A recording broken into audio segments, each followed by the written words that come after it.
Les signes que l'on devient médium. Alors au fond, nous, on est tous un peu médium, mais dans cette vidéo, je vais parler des personnes qui commencent à voir leur capacité se réveiller ou les personnes qui commencent à voir certaines choses et commencent à communiquer avec les défunts. Comment elles se manifestaient, ces présences, ces entités? Vous voyez quoi à l'époque? La première fois que j'ai compris réellement de quoi il s'agissait, ça a été lorsque j'ai vu de mes yeux, ma grand-mère maternelle. Mais quand j'ai vu cette femme au pied de mon lit, j'ai tout de suite compris qui elle était. Et surtout, elle avait une fin tragique puisqu'elle avait mis fin à ses jours.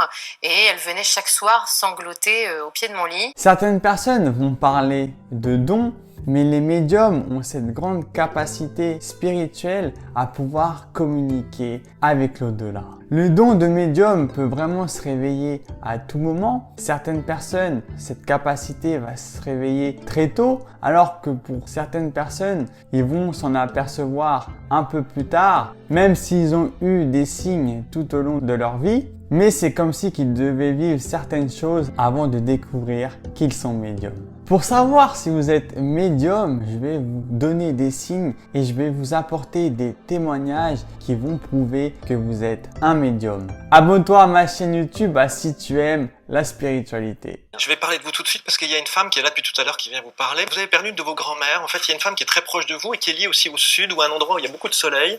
Et elle est près de vous, elle vous caresse, elle vous touche beaucoup. Qu'est-ce que c'est ça, cette grand-mère qui est là? J'ai une grand-mère, Paulette, et on allait effectivement dans le sud on allait à Sifour. Voilà, il y a un endroit qui est là-bas et il y a eu quelque chose avec vos pieds. On parle quelque chose par rapport à votre pied. Ah bon? Oui, il y a quelque chose avec votre pied. Il y a quelqu'un aussi qui est lié à l'armée ou qui est lié à un militaire ou quelqu'un qui est... C'est un ancêtre à vous, hein. C'est quelqu'un qui est certainement lié, par exemple... Ah, mais c'est peut-être le père de ma grand-mère qui a fait la guerre. Ouais. Et en fait... il est revenu, il avait les pieds gelés. Merci. Ben voilà, c'est lui qui nous parle aujourd'hui. Non. Si, c'est lui. Je l'ai jamais connu. Eh ben c'est pas grave, lui il vous connaît, il vous voit de là-haut. C'est vrai? Il aime beaucoup ce que vous faites, ça fait beaucoup rire. Alors, Non, cela dit, arrête. si, c'est vrai. Ah putain, c'est génial. Salut. Bah coucou. Il est là, il est à côté de vous. Ah non, attends. Donnez-moi regardez, donnez-moi la main, regardez. Voilà, hop, ça y est, il est là, il est près de vous. Alors cette capacité médiumnique se développe avec le temps, mais si vous commencez à voir des silhouettes, si vous commencez à ressentir des choses étranges, c'est sûrement que vous êtes un médium. Avant de poursuivre, on va vraiment faire la distinction entre la médiumnité et la voyance, parce que c'est pas toujours très clair pour certains. Alors, la voyance et la médiumnité, ça se ressemble. Il y a des points de ressemblance, mais c'est quand même différent. La voyance, on peut la caractériser comme cette faculté à lire l'avenir ou à lire dans le passé, à travers notamment des visions ou des flashs. Ils ne vont pas utiliser le monde de l'au-delà, ils vont pas utiliser la communication avec par exemple les guides spirituels pour lire l'avenir. Alors qu'au contraire, la médiumnité, c'est cette connexion avec l'au-delà, c'est comme un transit, un intermédiaire. Ils ont cette faculté à communiquer avec les êtres spirituels, avec les énergies supérieures ou même inférieures. C'est bizarre, mais oui, c'est pourtant le cas. Qu'est-ce qu'il pense de sa tombe? Tu trouves pas qu'elle est archi laide? Il dit je m'en fous de ma tombe. Il s'en fout complètement. Franchement.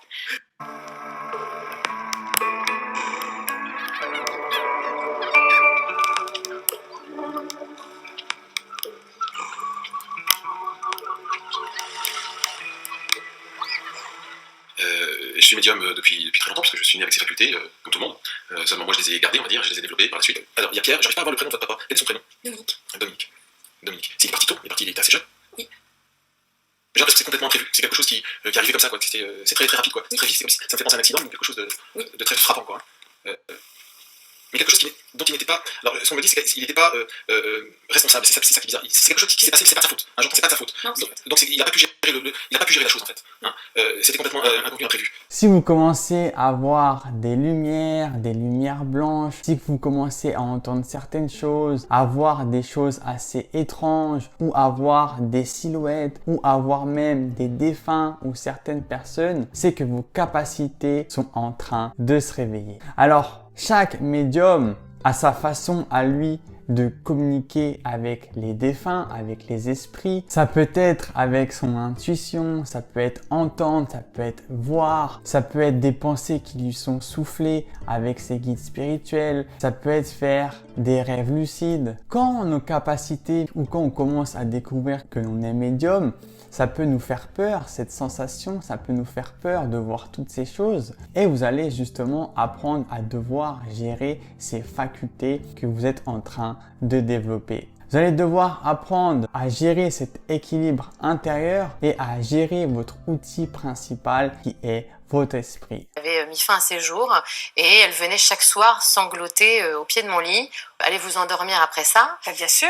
Vous allez devoir apprendre à harmoniser vos pensées pour ne pas qu'attirer à vous des énergies plus basses. Et vous allez devoir aussi prendre de temps en temps des temps de repos, de relaxation ou de méditation pour apprendre à tranquilliser votre esprit. Après, vous pouvez bien sûr vous aider de nettoyage énergétique si vous ressentez vraiment des choses que vous n'appréciez pas forcément autour de vous, des énergies qui ne vous plaisent pas forcément, et vous pouvez utiliser certaines pierres naturelles pour vous aider. Et aussi, ce qui caractérise les médiums, c'est qu'ils ont souvent ce lien, cette affection animalière avec les animaux, car les animaux de compagnie ont cette beauté naturelle en eux, ont cette pureté, ils apprécient chaque instant, et les médiums apprécient énormément aussi tout ce qui est les arts et la nature. C'est un moyen pour eux de se ressourcer et c'est un moyen pour se connecter avec quelque chose de plus grand. Souvent, la première année, quand on découvre que l'on est médium, on a envie de tout apprendre, de tout comprendre et on a envie de découvrir beaucoup de choses. Et à vous maintenant de découvrir ce qui vous plaît et ce qui vous plaît pas pour découvrir ce que vous voulez réellement faire maintenant dans votre vie. Que ce soit faire des guidances, que ce soit communiquer avec les défunts, que ce soit éclairer les autres sur leur chemin, vous avez tout un tas de possibilités pour laisser exprimer votre médiumnité. Abonne-toi à ma chaîne YouTube si tu veux pas louper mes prochaines vidéos et on se dit à très vite. C'était Alex. Ciao.